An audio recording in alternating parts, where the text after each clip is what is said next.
भाई साहब आप ऐसे है, हम पाकिस्तान से, मेरा नाम रामेश्वर सिंह बग्गा है।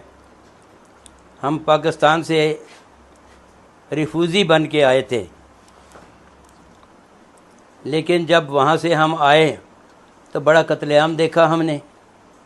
यहाँ से गाड़ियाँ भर भर के वहाँ जा रही थी, वहाँ से भर भर के यहाँ आ रही थी। वहाँ पर मिलिट्री कैंप था, जो हमें उन्होंने अपनी बोगी हमें अलॉट कर दी और उसमें बैठ के हम सहारनपुर तक आए। लेकिन कई परिवार जो हैं वो इधर उधर हो गए, भटक गए, कईयों के परिवार नहीं मिले।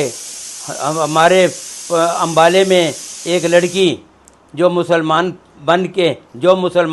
पकड़ के उसे ले जा रहे थे हैं, और हमने देखा कि ये लड़की मुसलमान नहीं है, लेकिन उस लड़की ने हमें ये कहा कि मैं पूरा जपजी साहब का पाठ सुनाती हूँ आपको, लेकिन मैं हिंदू हूँ, मैं सरदारनी हूँ, मेरे से पाठ सुनो। फिर हमने उस लड़की को बचाया और उसके पेरेंट्स तक बचाया।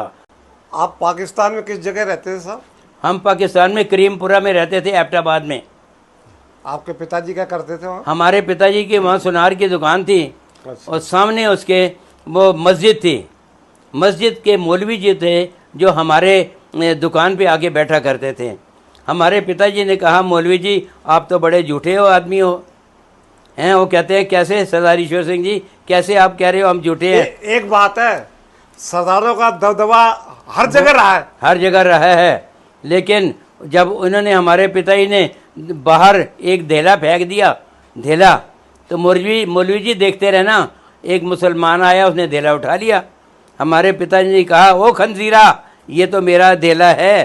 कि नहीं, वो कहता है मेरा है। मौलवी जी बताओ किसका है? तो मौलवी जी कहने लगे कि ये तो सरदार जी का है, ईश्वर सिंह जी का।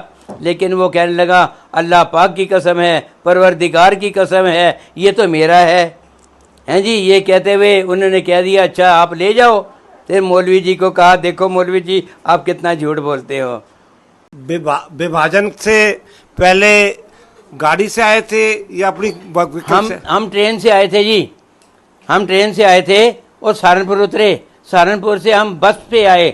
बस के 4 आने किराया होता था उस टाइम। जब हम यहाँ आए अपने पाकिस्तान में, तो हम अपने घरों को ताले लगा के आ गए। एक बात है, पाकिस्तान तो बाद में बना है, हिंदुस्तान पाकिस्तान तो, ये पाकिस्तान तो बाद में बना है ना।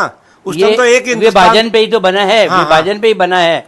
जब हम यहाँ पहुँच गए तो हम यहाँ आके एक मकान में घुसे, ये पसंद नहीं, दूसरे में घुसे, ये पसंद नहीं, तीसरे में घुसे, हाँ ये पसंद है, उसी घर में हम रहने लगे।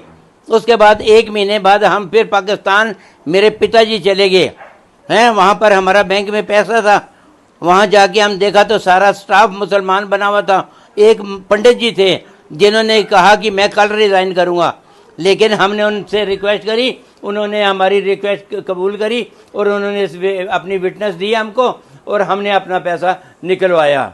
और फिर हम सरवर गुलाम के घर चले गए। उसने रात को आगजनी हो रही थी, उसने हमें कैसे स्टेशन पे पहुंचाया और हम देहरादून पहुंचे।